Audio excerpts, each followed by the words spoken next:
Hello, my name is Juan Marrero. This is my diversity assignment for Ms. Torres. I chose to do option A.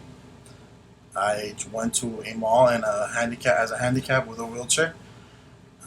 I had video for you guys, but the phone decided to go for a swim, so video has been lost.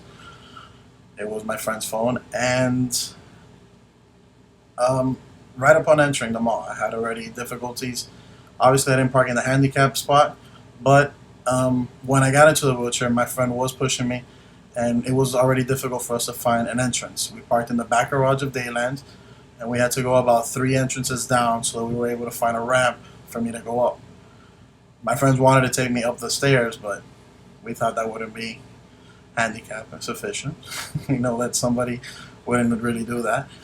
Um, Upon entering the mall, we decided to go straight into the shoe section, and that turned out to be a disaster. I think I dropped more shoes, or more shoes were dropped because of me than were on the shelves.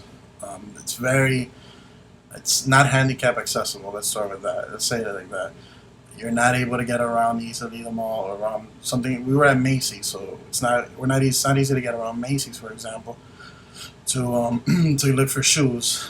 When I went over to the men's section, it was a little bit more open, but I think it's just because there wasn't a lot of clothes. When I went around the perfume section, obviously there's no question there. But for some reason, yeah, I did notice a lot more people came up to me asking me to try the perfumes. I guess I was kind of like stuck there, so they knew I couldn't get away. Um, I did try on some clothes. That was very difficult. Um, but there was a lady who came in the second time I went into the dressing room that she did ask if she needed me to get her another, if could get me another size or anything like that, if she could assist me in any way. So that was nice of her. Um, we headed over to the food court, and people actually, I saw them reaching over the counter and giving the food to me and trying to reach out and do that intent to try to help out. And I thought that was something nice. That was something courteous. Something that they helped out in. What was another adventure? We went to the Apple store, and that was very difficult to get around because it was so full of people. I was literally running over everybody's shoes, bumping into people. But people. I mean, they did make way for me, but I did notice everyone giving me a face. Like, oh, that guy. Why is he handicapped? He's young. Why is he handicapped? Giving me a face. So at times, I actually thought I was getting caught. I wore long pants so they won't.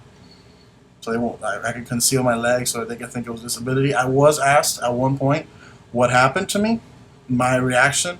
I didn't really, I didn't really go crazy with the lady. I just told her, "Oh, I had a knee surgery, and it's because of basketball." I just threw something out there, the first thing that came to mind. But it worked out. She told me, "Oh, that she's glad that I got operated." She was a nice lady. It was fine. I've done some research about disability within the U.S., and it turns out that the census show there's about 49 million people in the U.S. ages 5 and over with disability. That's about one in every five, or 19% of the U.S. For adults between the ages of 21 and 64, about 57% of them were employed. Um, that's about 30 million.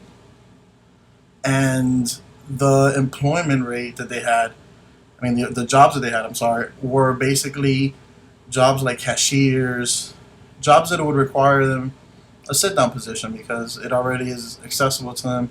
It's not gonna, you don't expect, they don't have to be on their feet. It's something where they don't have to be at a risk or anything like that. And they can still be helpful and help people and have a job and make money. Because even though you're on disability in this country, doesn't mean you're making money or anything. Sometimes the government doesn't pay for anything.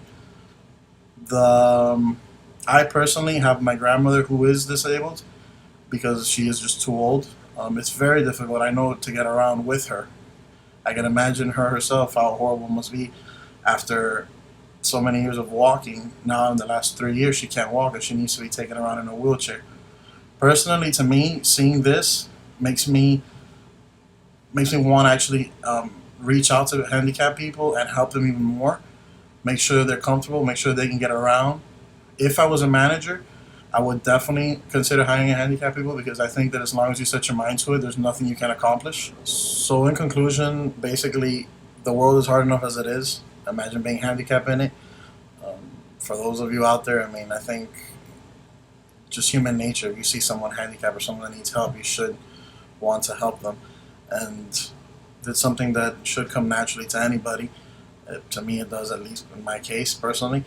I think maybe it's because of my grandmother and because of my family, but basically, this is my project. This is the diversity. I went to the mall, and it was a good experience. It was a learning experience. I have never been in the wheelchair, so it was a good experience for me.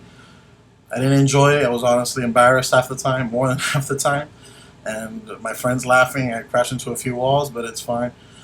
It was a lot of fun. It was embarrassing, and the whole thing was definitely a good adventure at the end. So thank you, and see you guys Thursday.